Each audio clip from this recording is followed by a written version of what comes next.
Let's welcome Nesha Sangavi from chicka-d today. Nesha, thanks for being here. Hey, thanks for having me. All right. What is chicka-d? chicka-d is a women's apparel wholesale brand. So we like to say that we're elevated premium essentials. So think really awesome sweatshirts and t-shirts made of elevated, unique fabrics. So we are in four distinct markets and on a wholesale basis. So we operate in the collegiate apparel industry. That's right now the biggest portion of our business. So anywhere you would go to buy your alma mater's clothing, you would find our product in there. So a campus bookstore, sporting goods. And then we also sell to boutiques, to resort stores, and we also sell our items as blanks. Okay.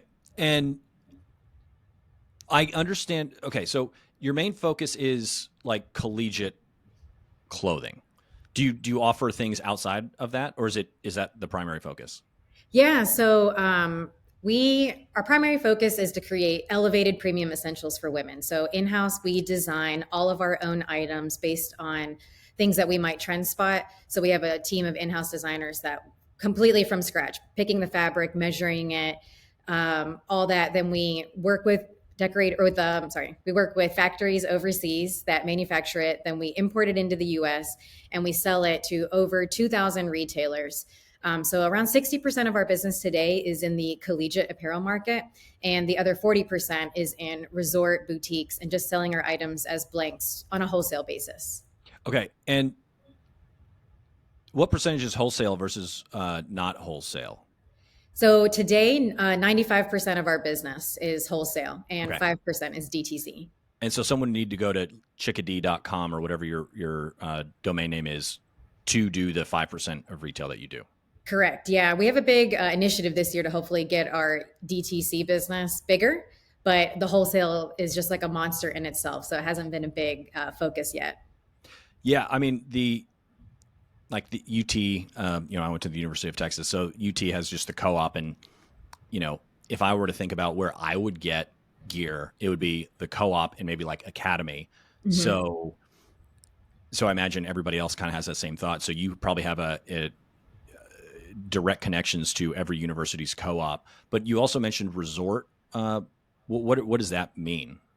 Yeah. So like if you were to go on vacation, let's say you're like going down to Clearwater, Florida, a lot of people like to stop into the surf and beach shops or souvenir shops and buy items that might say Clearwater, Florida, or it could say like some type of kitschy slogan like beach please, or I love mimosas on the beach. And that might be our item that you would purchase. So a lot of people don't look necessarily for the chicka-d brand. They look for the item that they like and maybe the graphic speaks to them. And it's funny, we've met, hundreds of women that own our product, really thousands, but they don't even know that it's chicka-d. And I like stop them in the airport and I'm like, oh my gosh, that's our sweatshirt. And they're like, well, I bought it from this resort store or the co-op or, some store in Indiana, and they don't connect that like there's a brand actually behind it because it's wholesale. Got it. So the resort, when you say resort, it's just like you don't sell the collegiate stuff to the resort unless maybe like there's a resort in a college town. But like what percentage of the business is resort kind of like specific to kind of vacation wear, like vacation, I would call it souvenir wear maybe, if that's right, versus like collegiate. What's the split there? Yeah, so the collegiate wear is something that strictly uses the trademark and licensing marks of the university. So we have direct contracts with each university to use like Texas Longhorns or Indiana Hoosiers. And then the resort side is what we call non-licensed. So depending on what the retailer wants to put on it, we can put that on there. So they could come up with whatever they want, Destin, Florida, Galveston, and we have in-house graphic design team that'll create that for them. So that today that makes up around, I'd say 20 to 25% of our business. And so do they pay you for that up front, or is it kind of like you stock it and they pay you as it's sold? How does that part of the business work?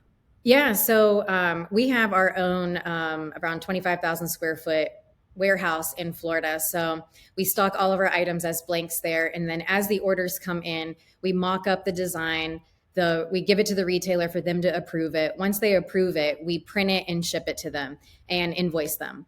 And then they pay us on terms. So it could be, 30-day terms, it could be immediately, but they don't pay upfront. But it is their inventory risk then once it ships to them and it's in their store. So there's no returns back. Got it. Got it. So how big is the business? Like, what's your revenue look like? How many people? What's your team look like? Yeah, so I've been in business for 15 years. For the first around 8, 9, it was me and like 2 people. And in the last 4 or 5 years, we've really grown significantly. So now we're a team of 40. So you went from 3 people 4 years ago to 40 people today? Yeah. Wow. Yeah, some days I don't really know what I'm doing, but we just keep doing, and it's been an exciting ride. So, for many years, the first million was obviously very difficult and hard to hit. And I never really thought I could get the business to where it is today. I just wanted to get it as big as I could. And so today we're doing 8 figures, and, we're hoping I have a goal to hopefully double our revenue within the next 5 years. Nice. Okay, so we're going to back up and we're going to talk about hair clips.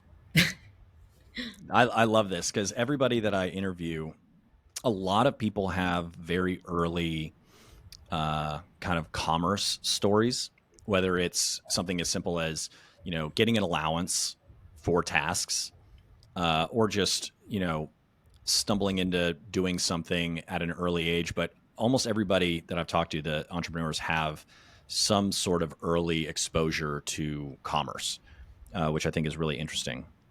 But you were hustling hair clips on the playground. Tell us about that. Yeah, that's definitely my earliest memory of entrepreneurship. So I was in gymnastics when I was younger, and we always had to wear these hair clips that would like keep our hair out of our face. And they were very trendy. But when you would go to buy them at the store, they only came in gold and black. And, I was such a fashionista back then that I started to want hair clips that would match my outfits, or with gymnastics that would match my different leotards that I had. And I couldn't find them anywhere. So I started buying them as a black hair clip. And then at home, I would use my mom's nail polish to paint them different colors, add sparkles, or, make half of the clip purple and half of the clip pink based on whatever my leotard or my outfit looked like. And then when I would put them in my hair and then wear them to gymnastics practice or to school, people would start asking me, or little kids on the playground would start asking me, like, where did you get those from? I would really like to buy them. I want to tell my mom. And so like that gave me an idea that, ooh, okay, other girls can't find it. Maybe I can make them.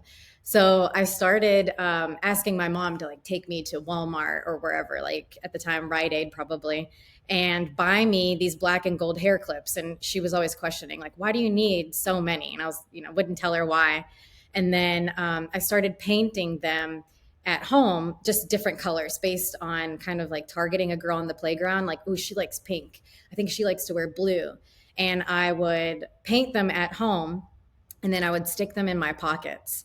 And at recess the next day at school on the playground, I would like just try to start hustling them to any girl that I could find. And I was kind of like a used watch salesman, like opening up my jacket, like I got pink, I got purple, I got whatever, and girls on the playground, like some liked it, some thought it was like super weird because they just wanted to be on the swings. But I had like such a rush. It wasn't even about like making money or anything. Whatever they would pay me, I would sell it for. And I just like got such a rush. 3 seashells, deal.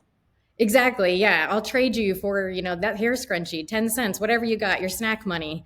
And I just like, I love that rush of like sales, but also that they wanted to buy something that I created with my hands or from my own idea. So yeah. I love that you targeted specific people and created something for them. Like you're a little bit of the equivalent of like a guy in a subway or a park that like draws a caricature of someone from afar and then goes up and is like, look, I draw this of you. Yeah. I feel a little bit bad because I kind of like could weed out who are the ones that I think I could easily influence and who are the ones that were maybe, a little bit more stubborn, or which ones maybe had money to spend because I've seen them, spend their snack money every day. So I feel bad about it now a little bit, but it was fun. I like that you have that you're still thinking about it. Okay, so and what age were you at this? Was it were you single digits? Yeah, I think I was around second or third grade. I feel like I was Okay, around 7 or 8 7, years 8. old. Yeah. Okay. Yeah. Um, and then you just kind of so that was just that probably went on for what, a couple months, a couple years at max. Yeah, honestly, I think I would say probably a month or so. I got a Okay. little bit exhausted because then I realized I wasn't making money. Yeah. Got it. Okay. So then you just kind of took some time off as an entrepreneur. You retired early and you started working pool concession stand, which is kind of a normal teenager job. How old were you? And kind of give me a little bit about that experience. Yeah, I was around 15 when I worked at my local public pool concession stand. And they didn't even have an opening, but I convinced them that I'm a hard worker and I really need something to do. So I worked behind the concession stand selling pizza and nachos and microwave cheese out of a can. And that was the first time that I'd ever worked a POS, like a cash register. And Was it a POS or like was it a digital POS like Aloha or was it like a push button thing? it was like do push button. This was back Okay, in the day. You had to push the button and the cash register would spit it out. got it. Yeah, and so I what was super interesting about that job for me was like the money transaction became really interesting to me. This wasn't even a part of my responsibility or anything, but I watched this girl that I was technically reporting to have to report in the opening cash balance and the end of day cash balance. And that like really started to get my mind working of like, oh, okay, this is how much we made in a day. And like, where did that come from? And I like to start watching people's purchasing habits. And I realized like, hey, if somebody gets nachos, they're likely to come back for something sweet in the afternoon. Or if they're going to get a pizza, they're likely going to get a soft drink with it. And how can I like try to upsell them? Were you getting any benefit for upselling things? Like, were you getting extra tips or were you making more money or was it just out of purely like self interest, kind of like a challenge?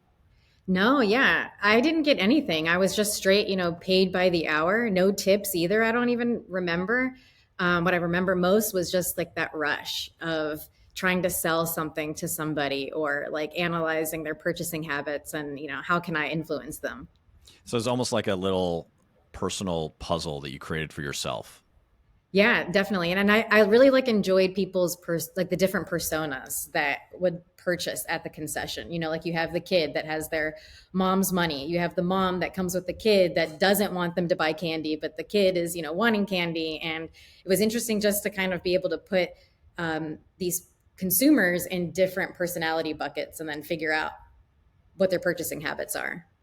Yeah, that is, I mean, that's such a fundamental part of business, right? That you just kind of naturally did it. And so many people I think try to like in MBA, they teach you like customer journeys and personas and stuff like that. And I think overcomplicate it, in which I think makes a lot of entrepreneurs kind of scared of this type of stuff. It's almost like you stay away from legal stuff or legal words because you don't know what the word means because it's an important sounding word, but in reality, it means something that like is a very simple uh, transaction or trade or thing that happens, but it like was something that happened a lot 200 years ago and they needed a term for it. And so they came up with a term that was sounded fancy. And then now it's scary to people. But everything in business, I think, is ultimately fairly simple if you think about it. And I think a lot of people are just scared because it's overcomplicated unfairly. Definitely. And these weren't, looking back, now I can easily categorize what I was doing, trying to figure out consumer personalities and purchasing habits. But I never even knew those terms at the time. So it was just something naturally that I leaned into and like wanted to figure out. But I agree, like if I was trying to do that from the get go, it probably would have been harder for me because I would try to put myself in a box rather than do what was natural to me. Right. Right. Okay. So then Limited 2 was your next gig. Just another standard kind of teenager gig. What went on there? Yeah, so limited to when I was in middle school and high school was like the place to shop for young girls. And I loved everything that they had there. And a friend of mine worked part time there after school. So she convinced me. I kind of did a stupid thing in thinking, like, because I'm a consumer of the store, that I would enjoy working there. And once I started working there, this was really like my first corporate type of job because I couldn't just do whatever I wanted. It was super regimented. Like you have to show up on time, you got to clock in, you got to clock out. There's people in the store that you have to report to. And I was like under a very close eye. Was the pool concession stand not like that? Was that more of like, oh, the concession stand isn't open right now, Yeah, with the versus concessions. like, oh, okay, it's open now because someone's there? Yeah, in the concession stand, it was really just me and one other person that worked there, and then the big boss was not at the concession stand. They were like the pool manager that sat in an office somewhere else. So I didn't have somebody really watching me all day long, other than somebody that was kind of my equal. And this was the first time that there's like a hierarchy in the store, and somebody that I have to report to, who also reports to somebody else, who reports to somebody else. Okay. And, I mean, just clearly you didn't like that. Yeah, I felt watched quite a bit. And there was always like, just there was a structure that I had not been used to, and like clear rules to follow. And kind of did like the typical naive thing is, during onboarding, they teach you all these things. And I'm like, okay, yeah, I don't need to know any of that stuff. And then I was held accountable to it daily. There were performance targets, there were metrics that I had to hit, and I couldn't just do whatever I felt was natural to me. So that was the first time that I really felt like, ooh, I have to be regimented and structured. And that's just not something I was used to. Got it. How long did that last? That lasted, I would say, one summer. They were very kind and told me when they let me go. Please They don't go back. just, yeah, exactly. They said, oh, I don't You think we did need you great, anymore. but we're gonna move on. Uh, Exactly. okay, so how much time between that and then when you started at Morgan Stanley as an intern? Yeah, so I was 15 when I worked at Limited Too, and then Morgan Stanley came about once I was in college, and that was a summer internship. I went to school actually as an engineering major first, and then I switched and I was pre med for 2 years and did all my prereqs for pre med and thought, like, I want to be a doctor. And then I got my first C in college and I like freaked out. I was like, okay, I can't do that. And then I switched my major to finance because I thought, okay, I don't have to like graduate and then get a very professional degree, maybe finance degree. There's many different career paths I can take with that. So once I got into the business school and I started working in finance, I liked the money and the commerce part. And my dad's buddy worked at Morgan Stanley, and so he gave me the internship. So I would say this was my summer between my sophomore and junior year of college. Okay, so did you switch majors? You stopped pre med because you got a single C? Yeah, I've always been somebody that was honor student, pretty straight A, and studying. Like school was easy for me, and so and I hate to admit it, but I'm a little bit of a control freak and perfectionist. So when I like realized that organic chemistry wasn't clicking for me in my brain, I just was like, not for me, done. Not going to try anymore. This is really funny because I think I got my first C in second or third grade, and I remember exactly where I was when I told my mom. Uh, yeah, we were living in Connecticut, and I was outside. I came off the bus, and I like cried a little bit, and I was thinking that it was like a big deal. Clearly, later it wasn't. But like, God forbid, if you had gotten a C in second or third grade, what would happen? Um, but okay, so you changed majors because of the C, which is wild to me. That's amazing. And why did you switch to, like, what went through your mind, and like why did you switch? What was the draw? Yeah, so I definitely was somebody that didn't even think about what career path I wanted to do all while I was in high school. And when I got to college, I had this strange feeling that like all of my friends, they must have been thinking for 10 years, like what they wanted to be when they grew up. And I just never thought about that. And my dad is an engineer. So I just thought, okay, I'll be an engineer. And then once he like really told me what an engineer does, I was like, okay, that's not for me. Naturally, I'll just do pre-med because I'm Indian and culturally, it's kind of put in our minds that like the path to success is to either become an engineer or a doctor. So logically, I just thought those are my only two paths. And then the reason that I really switched to finance was because one, I feel like I'm decent with numbers, and so just doing a regular business major or econ wasn't as interesting to me as finance was because I like the numbers part and being able to solve a calculation. But really, truly, with being a doctor or an engineer, there's a clear path. You got to do your prereqs, then you go to med school or you do engineering school, you get your master's, and then you become a doctor. And that just seemed too forever for me. And I didn't want to feel like I was boxed into something. So I'm a little curious as to the culture. You mentioned, in your family's culture, it like it's engineering or medical school. I've got an Asian buddy who would just talk about this relentlessly in his family, that it was like you be a doctor or a lawyer and that was it. Like, can you give us a little insight into that? Because that's just something I've heard a ton about, and I think it's kind of a stereotype. But like, can you give us a little bit more insight into that? Yeah, definitely. I'm Indian, and culturally, academics is just something super important. When we would go to school, and then oftentimes there would be tutoring after school, and sports wasn't something that was like a big focus as compared to American kids. For me, my parents were pretty liberal, and whatever I was interested in, they would let me do. But as long as I was performing in school. But culturally, I don't know what it is. I think there is maybe a little bit of this success is very important, and prestige and being somebody accomplished. And academics and school is very important. Like, for our culture, not just having an undergrad is basically nothing. Like, you need to have a master's, a PhD, 3 masters, kinds of things. And honestly, on one half of my family, on my dad's side, I've got like 15 cousins, and they all are doctors, surgeons, lawyers, or executives in finance, like pretty well accomplished people.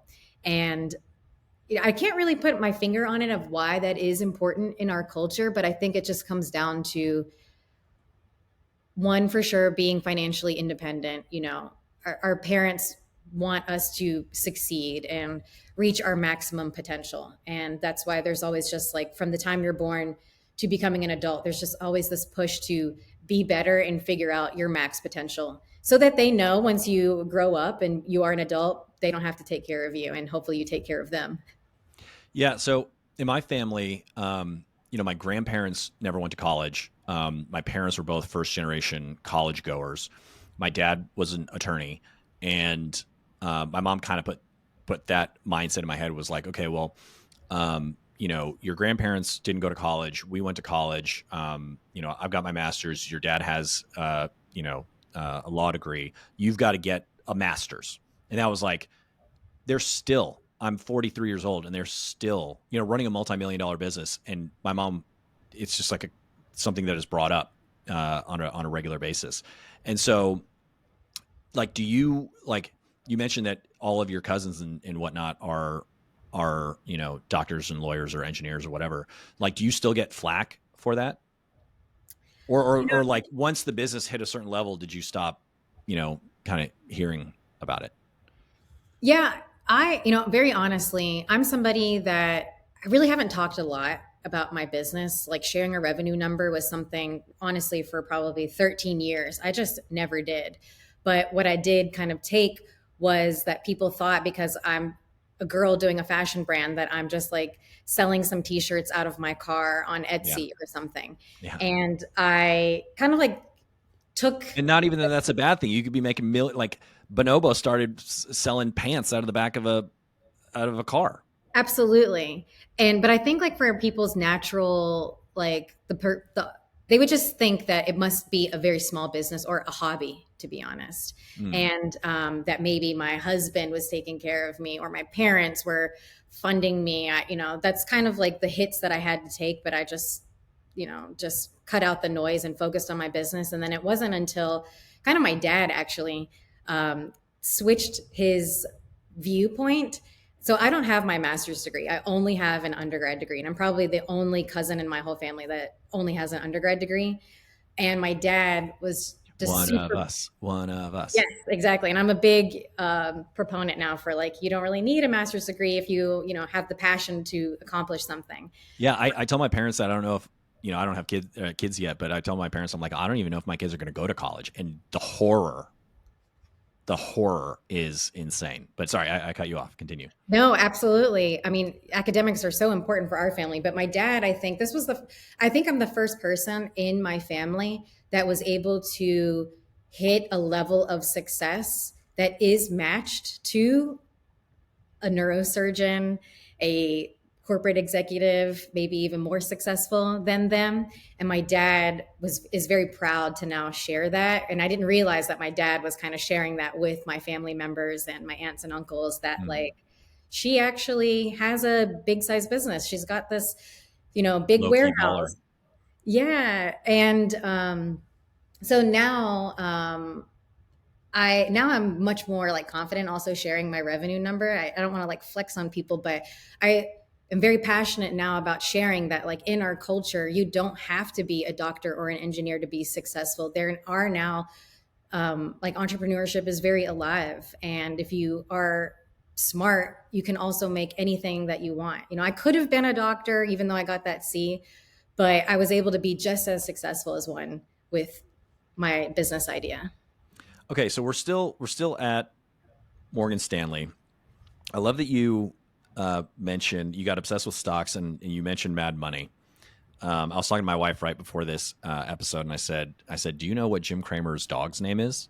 She said, "Why would I know that?" And I was like, "It's Nvidia." She's like, "Are you serious?" I'm like, "Yeah, he's been hot on that stock for a while." But yeah, so it's funny because I also used to watch Mad Money, but like there's kind of this thing on Twitter where people almost kind of bet against Jim Cramer now. It's like if he says it's the top, buy. If he says it's the bottom, sell.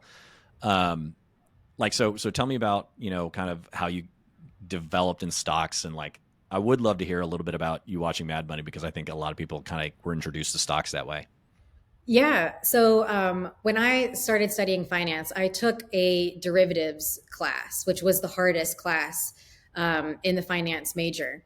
And it was very math based. And that got me very interested in like understanding stocks and options.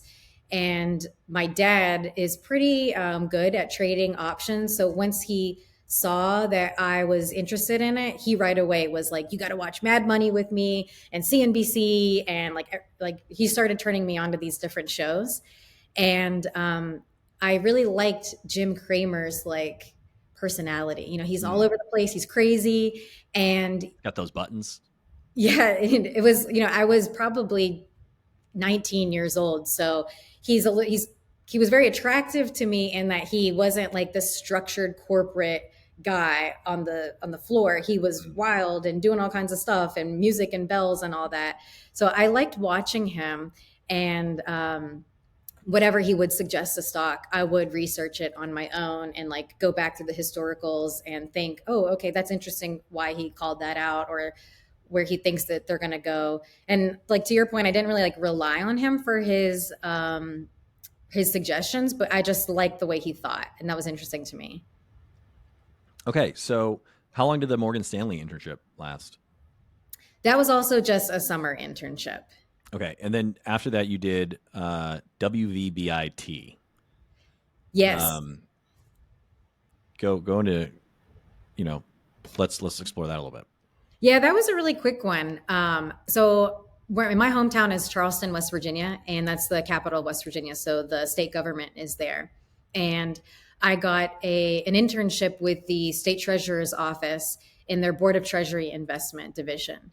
And that was also interesting to me because like the state treasurer, it was his office. So I would see him come in and out, then the people that work for him. And they had a ton of interns that were, college age students. So what I took away from it was government's pretty slow. And I just liked, the fast pace of stuff and like feeling like I'm accomplishing things every day. But I got to work in the unclaimed property division, which I think every state has this, but there's apparently millions of dollars of unclaimed property that people don't even know about. And I would be responsible for like looking at the unclaimed property like docket and trying to find these people and reach out to them and let them know, hey, you have this like safety deposit box that's got, stuff in it. You should claim it. That's actually yours. Okay, let's pause real quick and dive a little deeper into just what that is, because I think a lot of people might not know what it is, and even I have looked that up. I think on our Secretary of State's website and seen, and because it's all kinds of stuff, right? It's not just like a safety deposit box. It might be that you got a settlement in a class action lawsuit or something like that. Can you kind of give us a little overview, kind of a crash course in that?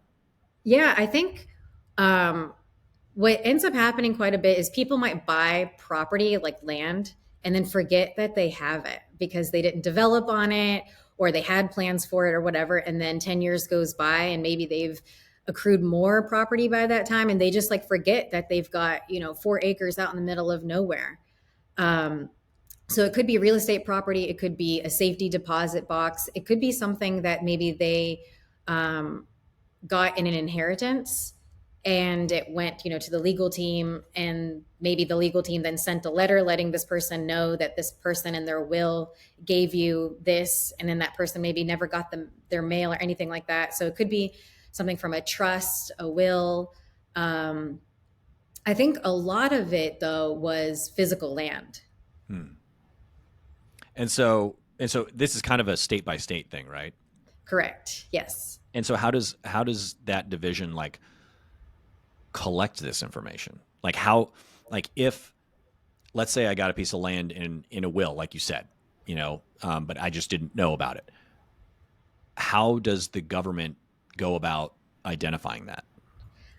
Honestly, I'm not sure. They just don't pay their property taxes, and that's the root of it. Maybe that sounds about right. I mean, we just got like paperwork where it just would start listing people's names and the property and like go find them. And I think for most of the time we would spend hours and there'd be 20 of us in a room trying to contact these people. We rarely could even get in touch with people.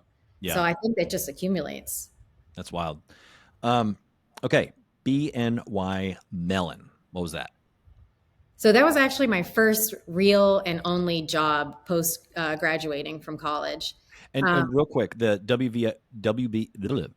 I cannot be a radio host. WVBIT. How old were you? How long did that last? And then the BNY Mellon, same thing. Yeah, I was around 19 or 20 also. I believe that this was between my junior and senior year.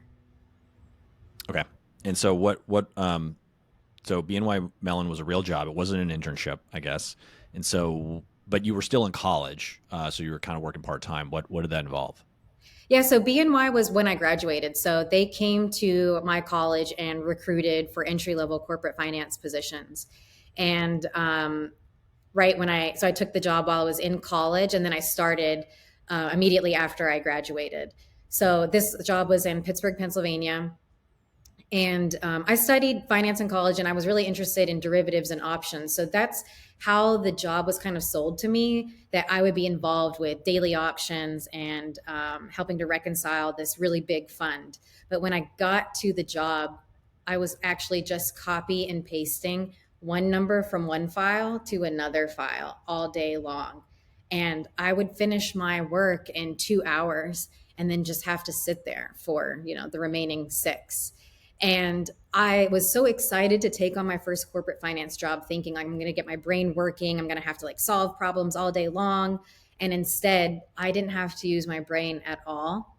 And I quickly started to feel like, I don't know if I can do this. And it was also my first time I got kind of introduced to office politics. I didn't even know that really existed until I was in this job.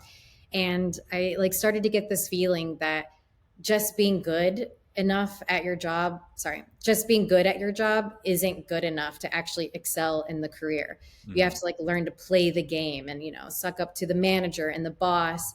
And that's just not something I'm into. I really want to be like in control. It's also wild because the people that are kind of glad handing and building those relationships are doing less work because they're spending so much time playing office politics, and then they're the ones that are promoted.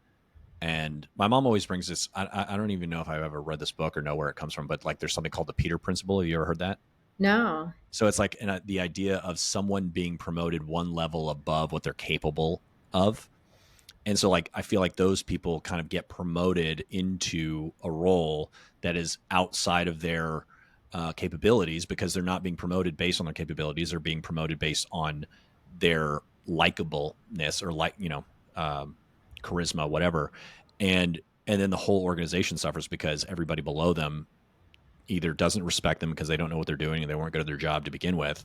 And it just kind of like trickles downhill, and it's kind of the same idea of like, if you hire if you hire an A player, they want to hire other A players versus if you hire a B player, they'll hire a C player because they don't want to compete with anybody. But yeah, and that's the reason why I strongly believe moving forward. There's a book I read a long time ago called Small Giants, where it's just like small teams of great people building great companies versus just like mega corporations that just have a bunch of B teamers and C teamers at the helm that are just torturing the people below them that might be A players, but they can't move up. So I feel you so deeply with that because I experienced that myself.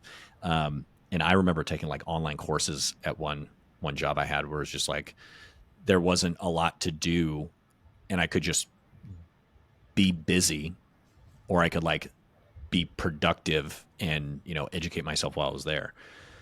I actually, Um, to your point, I've started to realize that this whole A player, B player thing, I didn't like now looking back, I realize that I started to get this feeling that I'm an A player basically. And there was a very you're definitely pivotal, not a C player, right? yeah, definitely, that's true. But I had like a very pivotal moment actually where we had so much downtime at this job that a lot of times we would just sit around and chat. And one guy proposed this question of like, hey, where do you guys see yourselves in 5 years? And I brought up, well, I really want to make $1 million before I turn 30. And like Which that is just such an arbitrary goal, right? yeah, I mean, I was sitting at the desk job just like everybody else. Yeah. And I just threw that number out, but they were like shocked that for me to say that. And I kind of became like the office joke where they were like, oh my God, it's like she thinks she can like create a company or do Yeah. something. Instead of building you up and being like supportive, the people who feel like they can't achieve that tear you down instead. 100%. And in that moment, I could have very easily been like taken it to heart and like brought myself down to that level and think, oh shoot, maybe I can't do it. But instead, this like light bulb went off in my mind where I was like, I know that I'm capable of doing that. I don't have an idea or I don't know how I'm going to do it, but I just know that I can. And like once that light bulb went off in my mind, I started planning my exit from that job. It's also kind of like oh, you don't believe me, watch me. Like Absolutely. so much of my success can be just me like passive aggressively, showing people up. Proving yourself. Um, yeah. Okay. So you left that, and then you went to Puma. Was Puma an internship or a real job? And in the BNY Mellon, was that about a year? Yeah, so I was at BNY Mellon for about 9 months. And once I had that like revelation that I really do want to like make $1 million, be in control of my own destiny, the only way out of leaving that job was this idea for this college apparel company that I had come up with while I was in college. So I convinced my parents that I want to try this concept out in this business. And I don't know anything about fashion because I've never really studied fashion, but I want to go back to school and get a fashion marketing degree and then try to pursue this business. So when I was working at BNY Mellon, when I decided that I want to start the business, I applied to Parsons in New York City for their fashion marketing associate's degree program. Is that Otis Parsons? Is It's that called different? Parsons, the Otis new Parsons. school. Okay, sorry. Yeah, it's a really prestigious fashion school in New York City. It's a private school. Okay. But when I got into the school, I like put my resignation letter in 2 weeks later and was like, I'm out of here. I'm moving to New York City and I'm going to start this job. So once I got to New York and I started working, when I got to New York and I was studying, I realized I need to get some more experience, and the opportunity to work at Puma and their global headquarters in Germany came along. And it actually came along by chance because I met my now husband, who is from Germany, and we started dating in Manhattan, and Puma and Adidas have their headquarters in his hometown. So he grew up knowing a lot of people that worked there, and he was able to get me this internship. He did it pretty selfishly because it was like his way to get me to come to Germany with him. But that's how I ended up getting the Puma internship. Okay, so you you left BNY Mellon and you decided you wanted to do something in fashion. You just had this idea. Do you know, was it a specific idea, or you were like, I want to do something in fashion? Yeah, so actually, to kind of go back further, while I was in college, I was a varsity cheerleader for West Virginia University, and we were like at the height of our sports at the time. And there were not a lot of fashionable options for women to wear West Virginia clothes. It was all men's unisex t-shirts and sweatshirts. And I started buying items from the regular store, like a tank top or a t-shirt that I felt fit me well and flattered my body. And then I would hand sew West Virginia's logo onto the items. And then I would wear them while I would travel with the team or just around campus. And a lot of girls started asking me, where did you get that tank top? I've never seen something like that. So a little like seed had been planted in my brain already while I was in college, that maybe there is this hole in the market in collegiate fan apparel for women. So when I decided to leave my job at BNY Mellon, this like idea just popped back in my head. And so I never was like super like, this is what I want to do. I have a great passion for college fan apparel. It just was an idea that I had identified a problem, and I'm going to try pursue to solve it. I think the best ideas come from deeply personal experiences. And so, everybody's trying to think of like, oh, what are the opportunities? What can I do? And it's like, you don't realize it, but subconsciously, because you have this experience, you have deeper insight than like 95% of everyone else. And therefore that is the business that you should start. So you had this idea of, I want to look cute while I'm traveling with the team in these colors. And so you created something unique. I mean, going back to the hair clips, I want to know, does chicka-d sell hair clips? And if not, why not? Not yet. Okay. Well, I think that needs to be like a founder's line, OG founder's line. But so you had this idea of just like, and this is, I'm assuming this idea, the specific idea struck you when you were at BNY Mellon, where you're like, okay, I want to do something else. I want to own my own business. I want to make $1 million before I'm 30. And so this idea has been nagging at me since I was a cheerleader in college, of like girls wanting to look cute in collegiate apparel, because they don't frankly have a lot of options. Even as a man, the options are horribly slim. Yeah. Like if you don't want to wear an official shirt, and I just like, again, University of Texas burnt orange, that's a hard color. Yeah. And so, people play around with, sometimes it's like pumpkin or rust or whatever. But then if it's too much rust and you're playing Texas Tech, it looks too red. And so like, you're always trying to like look clever and unique. And so I think that is still a market that is just like wide open. But so you just kind of had this idea of like, okay, well, women want to look cute and unique. And so did you leave BNY Mellon with that specific idea and said, I need to go to college in order to learn more to accomplish this task? Yeah, exactly. My goal was that I wanted to make $1 million before I was 30, but I literally had no other idea than this college clothing brand. And so that's where I just decided, like, I'm just going to stick to it. And I'm going to give myself a couple years to try to get it off the ground and see what I can do with it. And I think by sticking to something and not trying to, look in all kinds of different places, that's really where I could hone in on like creating a business plan, like do step one, step two, step three to get me to the end result. And so when you got to Parsons, did you specifically say, you know what, this is the wrong place for me uh, to learn about how to accomplish this and realize this goal? I need real world experience, or was it more about meeting your husband and kind of that influencing you? How did you make those decisions? Yeah. Everything kind of happens for a reason, I believe. And Parsons, um, it was just another thing where I thought if I'm going to get some college education in fashion, I'm just going to pick the best school in the US and I'm just going to try to go there. And that was Parsons. I didn't think anything else. That was it. And then I arrived at Parsons and I realized that I was surrounded by a ton of girls that wanted to work in luxury brands Hmm. and like very high end, typical New York City type of brands. And I was there like, I'm going to have this college clothing, t-shirts and sweatshirts. And everybody around was like, okay, go back to the small town you came from. And I realized very quickly that, So like an Olsen's twin movie. yeah, basically.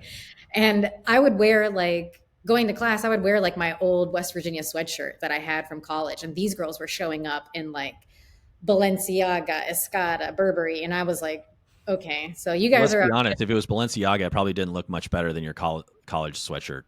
This is true. But they had the brand equity, I guess, and they had a Yeah. lot of money. Yes.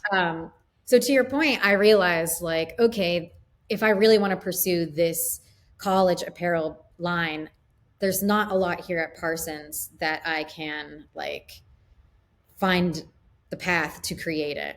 And by chance, I met my now husband and I was telling him about, hey, I think that I need to find some type of job or internship that's more in like the sports and lifestyle category. And he immediately just thought, ooh, Adidas and Puma. And he got me an interview with them. And I went and visited him for spring break. I went to the global headquarters in Herzogenaurach, Germany, and interviewed. And Just within, casually went from New York to Germany for an yeah, interview. basically. He convinced me. He said, "Hey, I'll take care of the once you get here, the place for you to stay and everything. All you got to do is book your plane ticket, and it'll be an awesome experience. So just come." And I was like, "Sure, okay, let's do it." And I so was kind of how long did you work at Puma, and uh, how was living in Germany at the I assume you lived in Germany for this job. correct. Yeah. So I lived in Nuremberg, which is the major city outside of Herzogenaurach, where Puma and Adidas are headquartered. And I lived there for about 9 months. So the internship was in global merchandising, and it was really a sales support function for the head of footwear, apparel, and accessories. And again, it was like another job where I thought I'm going to work directly from a product perspective under the head of apparel, footwear, and accessories. But instead, I felt like I was back at BNY Mellon, where I was just behind a spreadsheet all day long doing data and import export and like not really learning too much about product. So you specifically mentioned something, and I want to come back to the college part in a little bit, but um, you mentioned a household name brand actually not having it as together as one would think. Can you kind of dive deeper into that? Because I think a lot of people just assume they see a company like Amazon or Google or any company that just has a lot of money and a lot of profit, and they just are like, oh, that's a well run machine. And on the inside, it could be a total shit show. And I Absolutely. think a lot of people just don't realize that, or they just look at the brand and see how much money they make and just make a snap judgment. But so, how was your experience, and what did you learn from that? My complete motive for going to Puma was thinking that I could watch how they operate and how they, go from concept creation to distribution, and I could just mimic it and build my business that way. And then once I got there, I realized it was what you mentioned before with, the wrong people getting promoted and then everybody underneath them suffer and the organization suffers. And I just watched kind of everything come together: office politics, the hierarchies, the in betweens, the path to get to success is not just the hard work you put in. You got to play the game. And the systems were something that shocked me. I just assumed they must be very well oiled, structured, have a clear path. And instead, what I just saw was departments that did not speak to each other. Departments that also battled, the sales team is battling the operations team. I would hear people talking shit about the chief brand officer and how nobody wanted to follow them. And it just honestly shocked me that they, and a lot of organizations work like this. And it just made me feel like, okay, so if I really want to be successful and figure this out, I can do it on my own. I can basically create the path to success. There's no rule book. There's no rule book. There's no guidebook. It's just how you want to do it and stick to it. And it kind of empowered me knowing that not everybody has their shit figured out. I think what's even just the lesson, I mean, think about what would have happened if you had stayed at Parsons. I think too many people think too highly of the educational system, even higher education. And it's like, oh, I'm going to go to school to learn this thing. But who is teaching you? Is it people that are successful in the business that you want to pursue? And are you learning directly from people that have success? Or are you learning from professional teachers? And what are you actually learning? So I think too many people might go and get their masters to like focus on something, and then all of a sudden they graduate and then they still can't get a job because they need 5 years experience or a certain amount of experience. And instead, why not learn firsthand? Like, why not take a lower job than you might, if you're trying to like move laterally, instead of taking a job on par with what you think you're worth, maybe take a lower job to get that experience in what you want to learn, and learn from the inside from a real organization, whether it's a good quality organization or a badly run organization, because either way, you're going to learn a lot of lessons, because arguably people learn more from failure than they do from success. And then there's survivorship bias and all this other stuff. But I really like that you took that turn and said, I want to start this business. And you had a very distinct idea of what it was. Maybe it wasn't exactly what it was, but you had an idea or a path of what you wanted to accomplish. And you went to college and said, actually, no, whether you made the decision or it was just fate. And then actually went to work for Puma and probably got just a wealth of more experience while getting paid instead of paying someone else.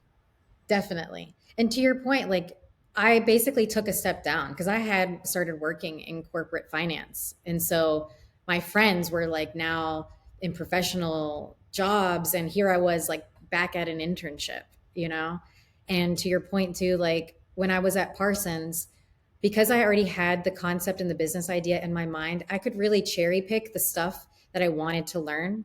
And the other things I was like, I don't need that. I don't need that. And the same thing at Puma, because I like had a direction and I was a sponge, versus like if I had just gone from undergrad to master's degree, you don't even know what you're trying to learn at the end of the day, and I was very clear with like what I wanted to take away from it and what to me was just like, I'm just going to get by with the rest. And so how long did Puma last, and how did you transition from Puma to chicka-d? Yeah, so I'll try to keep it as condensed as possible because there's a lot that happened in between. But I had, with the college clothing idea, the very first step was I had to get my very first trademark and licensing contract. So that contract was, I wanted to start with my alma mater, West Virginia University. And I put in my marketing and business plan. I got the trademark and licensing agreement, but a part of the agreement is that you have to generate revenue within the first year or you will lose the contract. So I got the agreement before I went to Puma. So I started like this timer while I was at Puma, that I have to figure out how to generate revenue within this year. So while I was at Puma, I was looking for also a manufacturer overseas that would create my first line. I had my designs ready to go. I just needed somebody to manufacture it.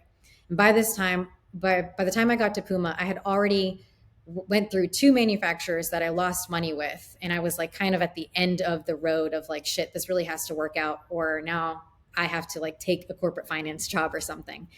And so while I was at Puma doing this internship, I started looking for a manufacturer. And then I got a notice in the mail that told me I have 6 months left to generate revenue. I need to respond back and advise what my plan is.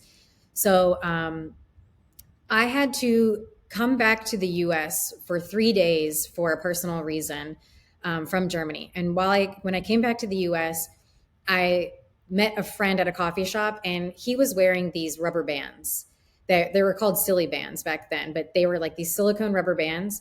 And when you would put them down flat, they were a shape of something. It could be like a cherry or a star, like random stuff. But kids were going insane for it. It was like a big trend. And I'd never seen them before. So I started thinking like, is this an idea that I could do for my trademark and licensing agreement? And I came up with the concepts of the silly bands, started looking. I went on Alibaba, found a manufacturer in China that could manufacture them. And then I submitted the product request for my licensing agreement. So everything that you do in college has to be approved. You can't just like start selling stuff. So when West Virginia got my request for the silly bands product, they first said no, because there was already an existing company that was making a similar product. And I fought back and I said, no, that competitor is doing very generic product. It's like a pink football. It's a goalpost. I'm going to do a very localized version for West Virginia that uses the Mountaineer logo and other like the state of West Virginia. And I'm only going to do it in blue and gold, our colors. So I think that they felt bad for me. And they're like, all right, this girl's being persistent. Let's let her do these silly bands. I manufactured my first lot of silly bands. The minimum was 15,000 packs. And I didn't have any orders. So I'm like sitting at Puma behind my desk, Skyping with this person in China, designing everything. I get the product ordered and I tell my boss at Puma, like, hey, I have to take off 10 days to go back to the US for another personal reason. And I showed him also that, hey, I'm like working on the silly bands product. And he just thought this was like the stupidest thing ever. He was like, okay, like go sell some, you're going to like try to do rubber bands, whatever, So I went back to the US. The silly bands arrived. I called mine fanwear bands. They arrived at my mom and dad's garage and I started putting them in my backpack. This was at the start of football season. I went around on game day trying to hustle them again, like I did like on the playground at recess. I dropped them off at different retailers around the state of West Virginia and was like, hey, this is a new product. You don't have to pay me for it. I'm just going to leave it here. See what you think. And I ended up selling all 15,000 packs within 5 days. And in total, I ended up selling around 25,000 packs. And I went back to Puma, 10 days later. I quietly like go back to my desk and I start, on my computer and my boss is like, so how'd your stupid rubber bands thing go? And I just like looked at him and I was like, oh, I sold $50,000 worth of product. And he just was like completely shocked and was like, oh, I remember the look on his face. He was like, oh. And then he didn't like, he was so like shocked. He just didn't even continue the conversation. He just went back to his computer and like, I could see he was like churning it in his head, but like, what is she saying? That's crazy. So the West Virginia thing that you said, was it that you had to sell any product within 12 months or is it every 12 months or is it just the first one? So, so I was approved to sell women's apparel and you just have to generate revenue. A lot of people revenue within 12 months. Exactly. Yeah. And so so the point of this was partly to sell the product that you had, but also to make sure that you locked in that trademark. Correct. Yeah. I mean, the trademark and licensing industry is pretty exclusive. It's not like an open door policy. They really want to have brands in the space that are committed and like have a clear business and marketing plan. So they vet out every year. They cycle out a lot of people. And so how Give me a little bit of the timeline of that first trademark to like how many trademarks do you have now for how many colleges, and what did that timeline look like? Did you go from like 1 to 5 to 50 to 100? Like what was that like? Yeah, exactly. So I started with my first alma mater. So that $50,000 that I generated, I was able to put in to fund then the first clothing line once the clothing manufacturer lined up. So I launched my first apparel collection for two universities in my home state, so West Virginia University and Marshall. And then once I saw that people really liked the product, my original idea was I'll just start expanding geographically. So I went to then get the licensing and trademark contracts for University of Kentucky, Louisville, Virginia Tech. Those are the other big colleges around West Virginia. So I went from two to about five to eight. And then I went to one of my first trade shows, and a national retailer approached me and said, "Hey, we have 350 locations. We would be interested in expanding you to more and more." And so very slowly, I went from probably two to five to 12 to 70. And then we just kept adding more and more. So I think from 70 to 185. And then now today we have over 350. And so you didn't take any investment? This was all bootstrapped. Were you profitable from the beginning, or did you have to like borrow money? Yeah, I was profitable from the beginning. This is kind of two things now looking back. One, my finance background and foundation for numbers completely helped me from the beginning because I understood profit analysis and costing very early on. Nobody taught me how to do it. It just like it was natural to me. And a part of my internship with Morgan Because of the Stanley. hair clips. Yes, exactly. I was semi-profitable with the hair clips, I'd say.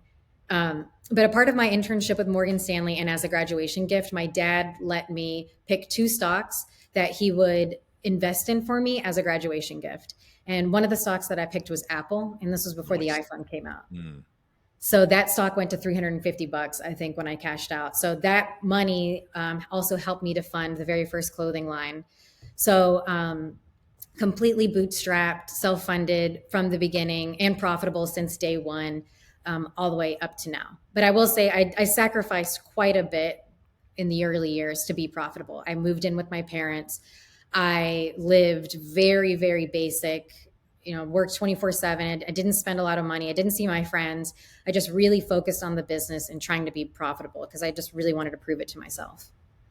So I think it's funny that Apple stock sale was partly funded you, because I have the exact same story. I bought Apple when the iPod came out, I think in 2003 or four. Yeah. Same time. Roughly, yeah. And then I held on to it for many, many years. And I originally invested like $2,200 in it. I think it was like 100 or 200 shares, and then it just doubled and just skyrocketed through the ceiling. And I think I sold it for maybe six figures or close to it, if not. And Wow. I used that for a startup. Then I lost all of it. Yeah, I wasn't as successful as you were in those early days. So, but yeah, and same thing. I graduated from college and I lived at home with my parents for 3 years and tried to, do a startup and all that. So, very similar story. Very interesting. Okay, well, I think we'll wrap it up there. Thank you so much. That story was really, really riveting, and I love how everything kind of played out. So, where can we find you online if people want to kind of learn more about you? Yeah, so chicka-d.com, it's chicka-d.com is our DTC site. And then really anywhere you would go to find fan apparel, look for us in those stores, check the back of the sweatshirt, look at the tag and see if it's ours. And we're also on Amazon and in over 2,500 retailers across the US. All right, Nesha, thank you. Thank you very much.